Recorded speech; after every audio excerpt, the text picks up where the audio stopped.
The U.S. government has made it official. It believes that Russian forces have committed war crimes. But what I don't understand is how that changes anything. The State Department made a pretty big deal of it on Wednesday, with Secretary of State Antony Blinken issuing a formal statement of condemnation and then following up with a press conference. For the first several weeks after the invasion, U.S. officials were reluctant to use the term war crimes or war criminal as it pertained to Vladimir Putin. But that changed last Wednesday when President Biden tagged the Russian leader with that label at a White House event. You asked me whether I was called. I think he is a war criminal. 1 week later, the State Department made the formal designation. Last week, Secretary Blinken expressed his view that some of Russia's reported attacks did in fact constitute war crimes. He emphasized that the Department of State and other U.S. departments will be documenting and assessing the facts and the law surrounding these reports. The assessment has now concluded with a careful review of currently available information, both public and from intelligence sources. This review underpins the assessment that the Secretary announced today, that Russian forces are indeed committing war crimes in Ukraine. So there it is. Russian forces have now officially committed war crimes in the eyes of the U.S. government. Makes perfect sense based on everything we have seen. But my question is, why does it really matter? Is there any practical impact of this other than just to say the Russian government and Vladimir Putin are committing war crimes? When Vladimir Putin made the decision to invade Ukraine unprovoked, it became inevitable that he and the Russians were going to commit war crimes. After all, Article 2, Paragraph 4 of the United Nations Charter says that all members shall refrain from the threat or use of force against the territorial integrity or political independence of any state. They were invading a sovereign nation without provocation. The International Criminal Court, which brings war crimes charges, has said the planning, preparation, initiation, or execution of an act of aggression by a person with the ability to control or direct the political or military action of a state would be a manifest violation of the UN Charter. Of course, this is just that. It was also inevitable that they were going to kill civilians, which is the worst violation thus far. Putin and his army were always going to be deemed war criminals. It was unavoidable. Furthermore, neither Russia nor Ukraine are parties to the International Criminal Court.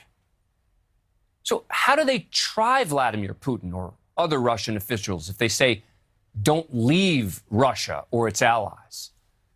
The International Criminal Court has officially opened an investigation into Russia for war crimes related to the invasion. But I still don't understand what impact that has practically. What are the penalties? How are they going to be enforced? But wait. The UN Security Council could refer a case to the International Criminal Court. But, of course, Russia could block that with its veto at the Security Council. Someone has to actually turn Putin over. Look, I am not criticizing the U.S. for making this official designation. Putin is a war criminal. But it just seems to me there has been a very legalistic process around it with a formal announcement and designation. I don't understand practically what this is going to accomplish or even what they hope to accomplish with this. Joining me now to shed some light on it is Brett Bruen. He served in the White House under President Obama as Director of Global Engagement. Brett, thanks so much for coming back on the program. Appreciate it. All right, so apparently you think this is more significant than I do. Tell me what I'm missing here. Well, first and foremost, Dan, it is about the label.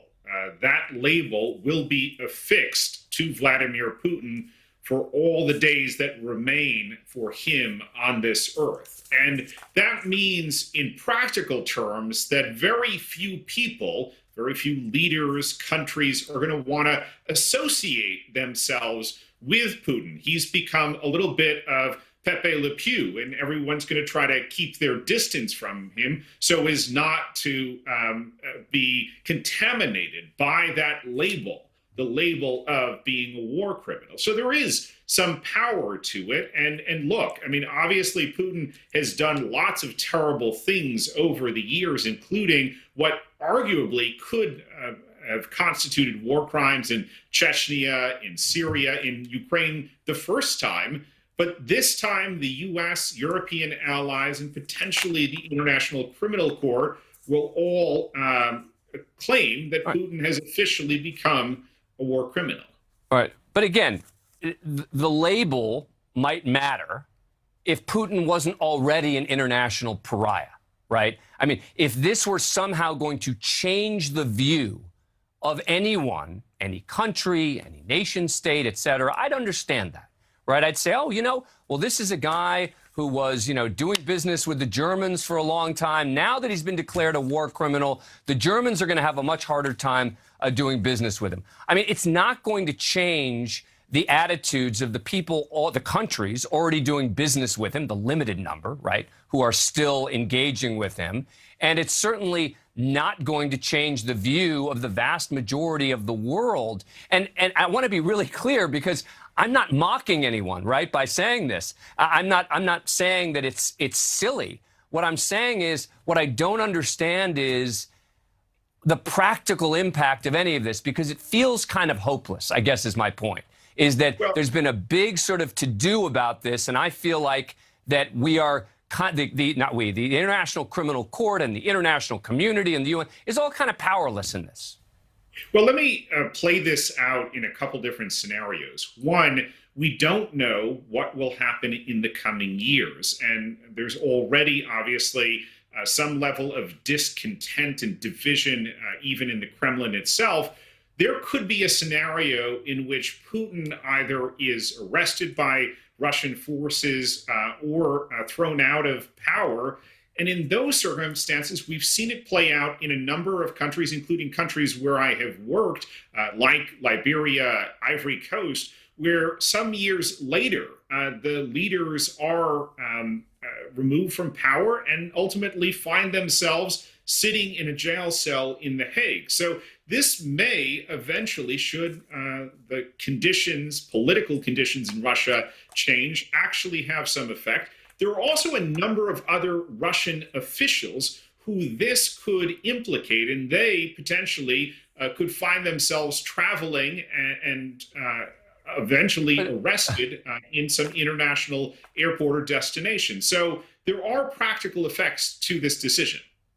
But they're not going to travel, right? I mean, if they are actually on the list, they're not going to travel. Now, you could argue that it's a deterrent in the sense that it prevents them from traveling. Okay. Now, that could be one small potential impact. But it just seems to me like it's taken a long time, I guess, is part of the point I'm making, is that, I laid out what the standard is under the UN Charter, et cetera, that it just seems to me that pretty early on in this, weeks ago, Vladimir Putin had become a war criminal. And for whatever reason, the State Department wanted to wait until Wednesday to sort of make this sort of official designation. And we've now declared that he has become a war criminal. Well, I would say, Dan, in diplomatic terms, this is kind of lightning speed, because you do want to have an investigative process. You're not just affixing a political label, but it's an evidentiary process. And so, as you heard from the ambassador for global justice at the State Department, this was a review. They looked at the evidence, both classified as well as unclassified, made that determination. And quite frankly, we have the benefit now, because of the amount of video, because of the amount of information that is coming out in real time, I think, to make some of these determinations faster. Yeah, no, Brett, I hear you. Look, and everything you're saying makes perfect sense. I guess part of me is just frustrated, right? And I think I share that frustration that many other people have, because people have said it to me. As a lawyer, people say to me, well, Dan, what's the practical implications of the designation of war crimes? And what does it mean that he could be tried in the International Criminal Court? And I sometimes just feel like I'm throwing up my hands and saying, I hear you. I can tell you what the definitions are. I can tell you why he's going to be violating international law here. But what I can't tell you is whether it's going to have any practical impact. And I think that that's probably my frustration. But I think you have laid out some compelling arguments as to why this is significant, and I hope you are right. Brett Bruen, thank you for coming on the show. Appreciate it. You bet. Thank you for watching. Click the red subscribe button below so you can get more of NewsNation's fact-driven, unbiased coverage.